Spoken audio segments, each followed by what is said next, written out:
The following 30 minutes are filled with live recordings of MSI answering various questions. These were taken from the nightly meetings held at the Society for Ascension's Academy in the Smoky Mountains of North Carolina. The sound quality may be lower than the rest of the tape. We suggest listening to this portion in a quiet place with no distractions. Enjoy. It's not hard to do. Doesn't matter what the past has been. Doesn't matter how much time has been wasted on frivolous pursuits. Doesn't matter how much time has been wasted. From this moment forward, we have the power, the mental power, the emotional power, the spiritual power, the physical power, to create whatever you want here. We stand on the threshold of a dream prophesied for more than 10,000 years. And we're the doers. We're the creators.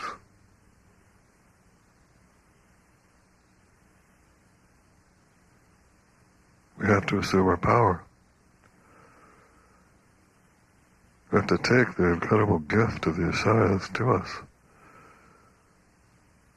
to use them, to use the gifts. We can't heal this earth.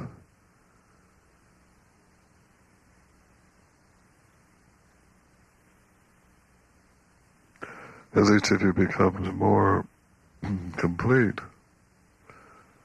in yourself, I think you'll find that the natural discrimination between what you should actually be doing during the day will become completely clear. The world is going to be healed through enlightenment. But enlightenment doesn't just come from cycling. It doesn't just come from gathering up technique after technique.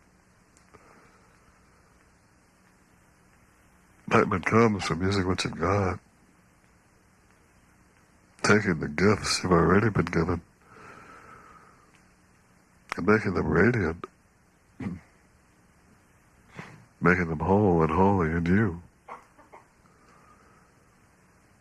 To take that ascending fire of consciousness and live it. To take that inspiring wave of purity and live it. To take that moving, expanding, ever-developing, flowing, ascendant one, and making your one reality, the one thing that moves you, the one thing that operates you, the one thing that inspires you.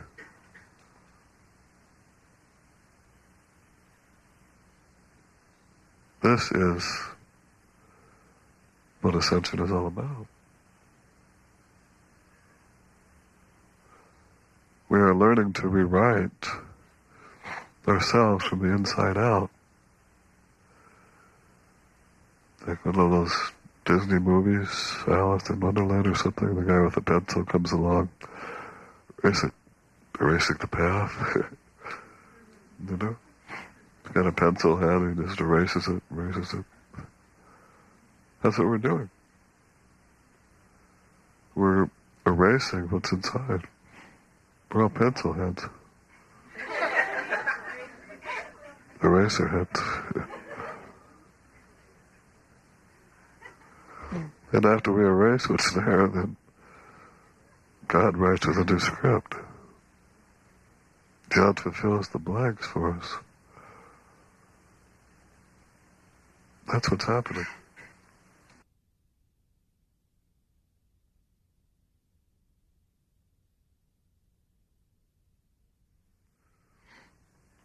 What was missing 2,000 years ago was the full manifestation of the feminine love energy.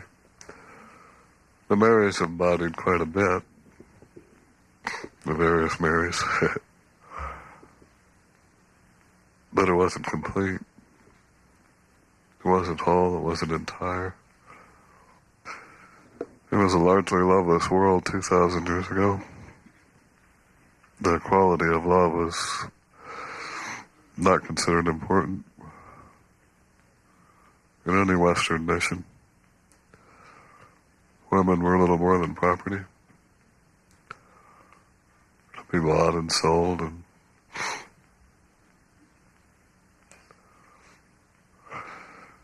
so Christ's message of pure unconditional love was surprising. And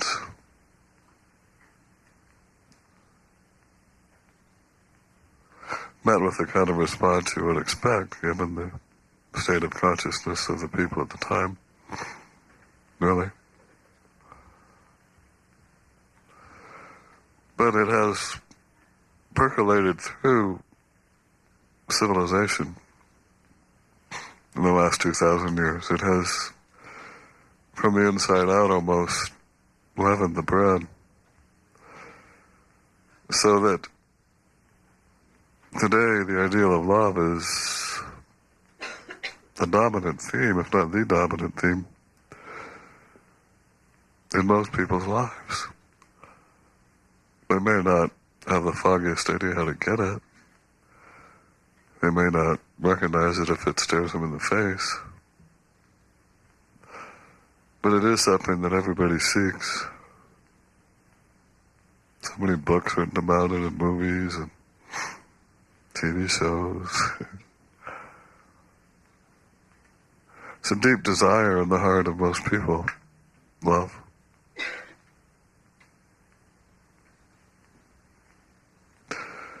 The pure love of God. The love of God for humanity. The love of God for the human race, for everybody in the human race, for every single soul on the earth. This is the Ishaya energy. And that, you can't say has increased because the love of God is always infinite.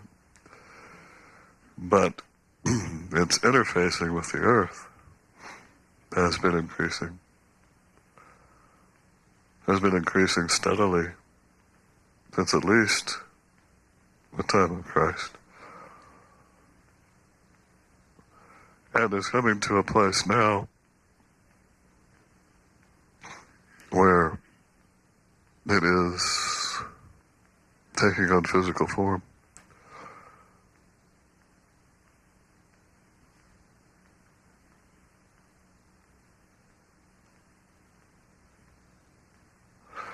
The Ishaya energy leads the soul to Christ, leads the soul to Isha. Ni means to lead. Ishaya means the energy that leads to Isha.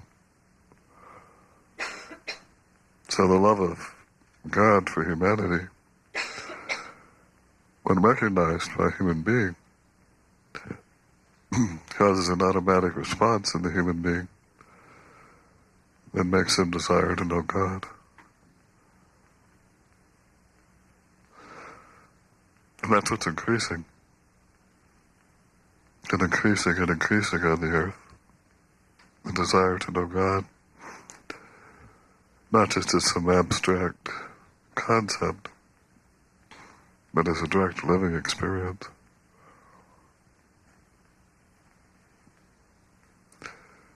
The full descent of the Ishaya energy will make it possible for any human, regardless how stressed, to turn into the full light of awareness of Christ, awareness of Ishaya. And from there, it's a small step, isn't it, to complete unity. So you could say it's the motive force or the inspirational energy that is leading the transition from perpetual consciousness to unity. Because as the Ishaya energy increases, exalted consciousness necessarily increases.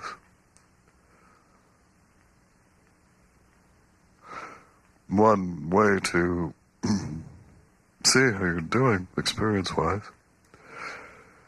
is to see how much of the Ishaya energy has entered into you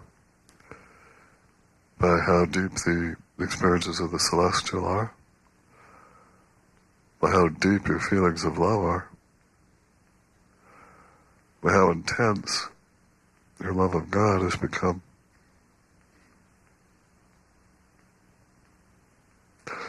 I think you'll find, as you innocently continue to ascend, that all of those naturally develop. And along with them, of course, then a recognition of God and the union with God necessarily follows. The shining leads the questing soul to Ishaya. The Ishaya energy leads the soul to God by increasing love, by increasing celestial perception, by increasing divine awareness, by increasing joy, gratitude, love, compassion. It's quite an inevitable process, and one that is continuing to accelerate day by day. Every day more spent cycling, every day spent more teaching, has the effect of increasing the Ishaya energy that much more on the earth. For all humans, you know? Not just as we teach, not just ourselves as we teach, but for all people. The effect of increasing the Ishaya energy is to bring fulfillment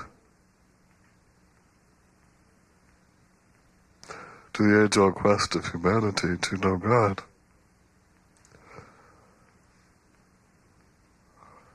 When Ishaya is fully present on the earth, every human will know God automatically. And we can say that is heaven on earth. We can certainly say it's full-blown exalted consciousness. And when you know God clearly enough, you unite with God. So unity follows quickly on the experience of exalted consciousness entered through that path. It's a very beautiful thing, isn't it? And the fact that it's happening now so completely and fully is just a sign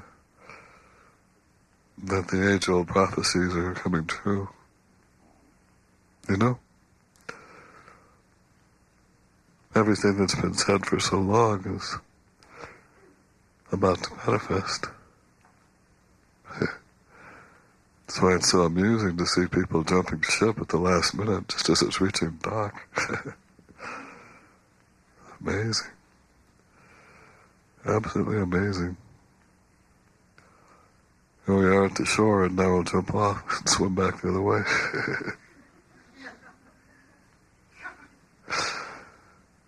Must have been looking the wrong way the whole time. It's the only possible explanation.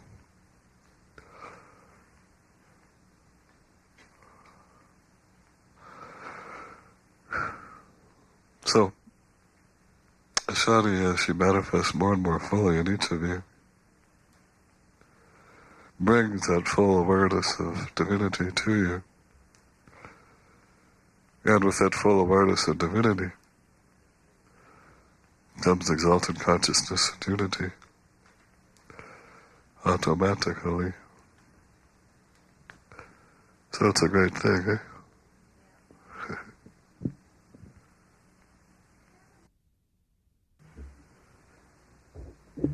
True love always unites. Takes opposites and puts them together. Takes the most unlikely characters and puts them together. And that union of opposites heals. It heals. Because it fills in the holes.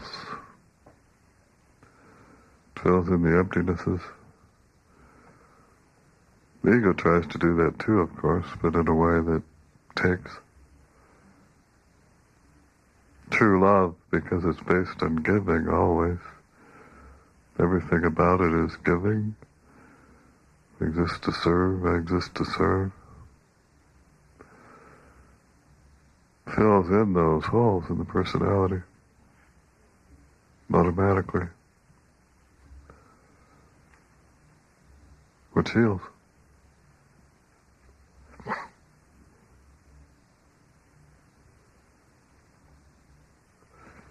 So love could be said to be the most healing force in the universe.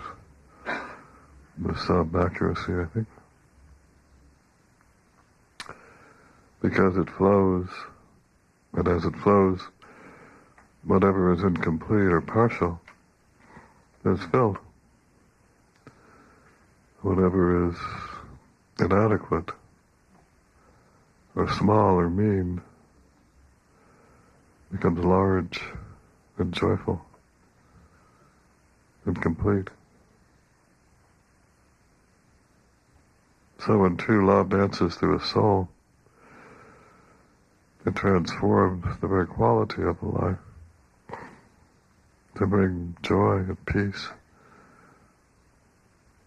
harmony.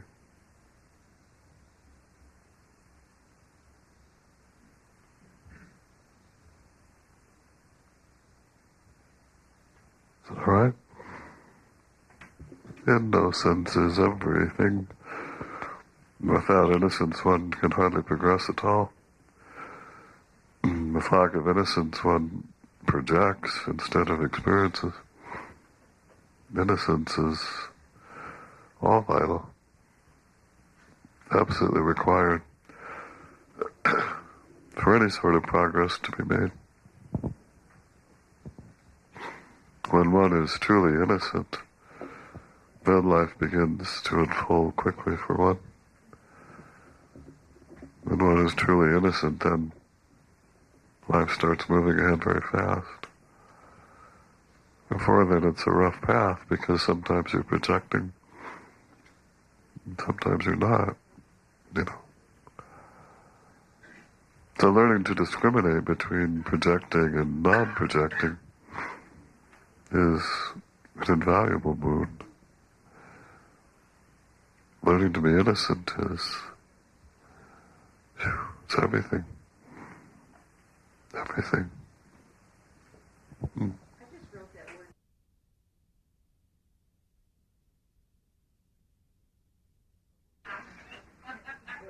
Time what it says, it changes the vibratory rate not only of the individual,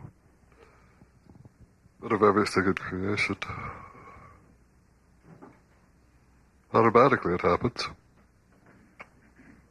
Because the ascendant is the root of everything.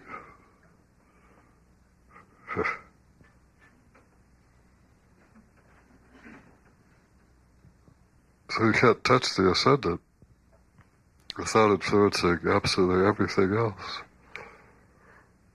That's how the world is going to be healed. We don't need all 6 billion people to ascend. We just need enough people in unity, enough people in Brahman. And they will influence everybody else.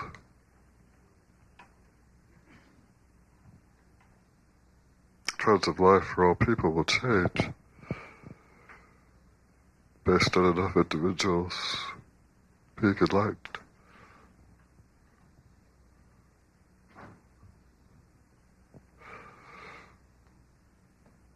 Even before enlightenment, every time you ascend, you influence everything around you. Everything around you is enlivened with the qualities of the ascendant. We're filled with light, we're filled with joy, we're filled with peace, we're filled with clarity, we're filled with harmony, we're filled with understanding. But after one's ego is sufficiently out of the way that one can ascend clearly, the impact of that ascension increases dramatically.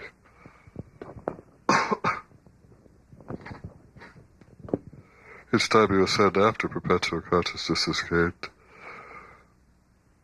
it's worth 1,000 ascensions before.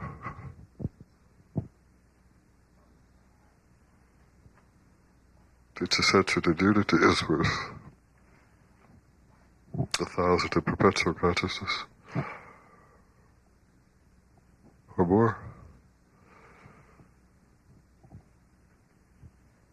It's not so much your power is increasing, it's that the blocks to your innate power are decreasing.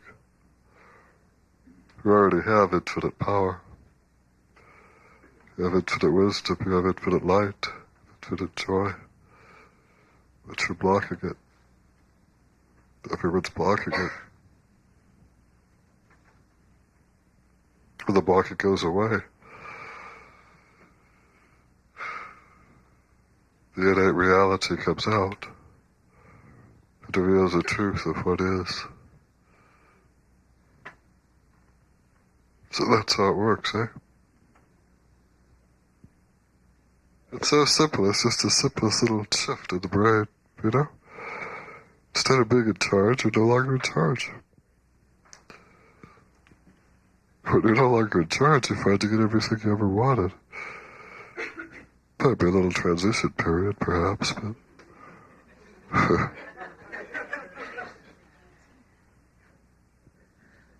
But the reality is it comes, because it is. God didn't say, seek ye first the kingdom of heaven and all else should be added to you someday.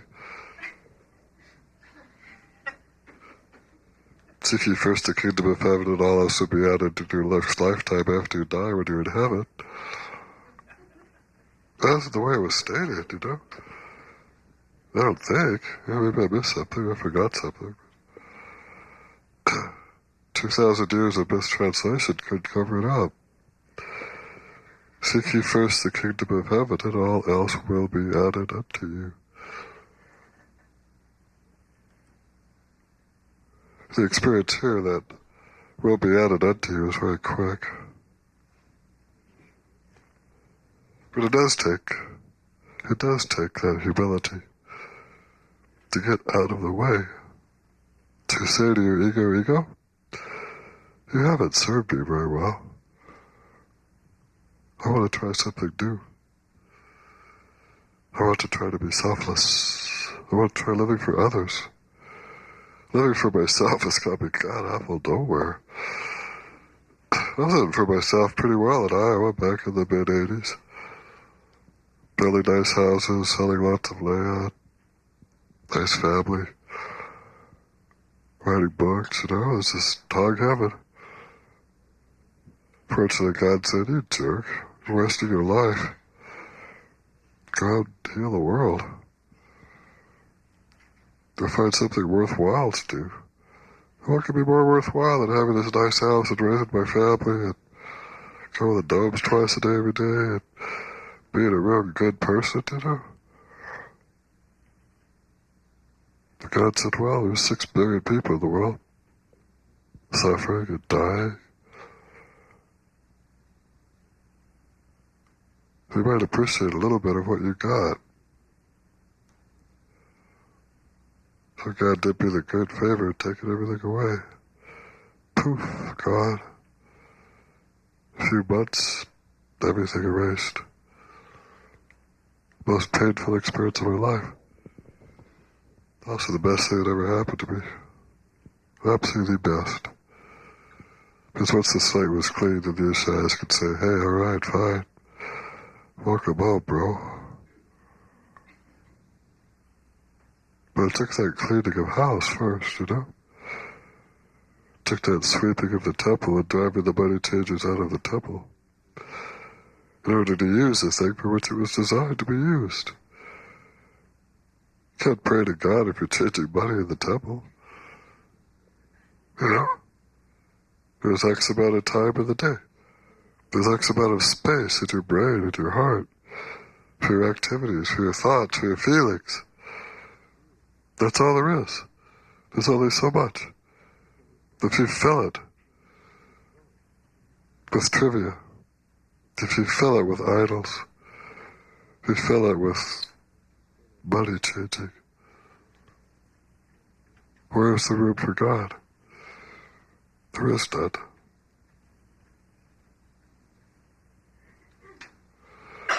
So what one needs to do is to clean house. These cherished beliefs, these cherished thoughts, these cherished feelings, are they really that important? Do I really need this? Is this going to take me to heaven? Is this going to bring fulfillment to my life? Or in fact, are these thoughts and feelings and judgments and beliefs dragging me down into hell? Which is it?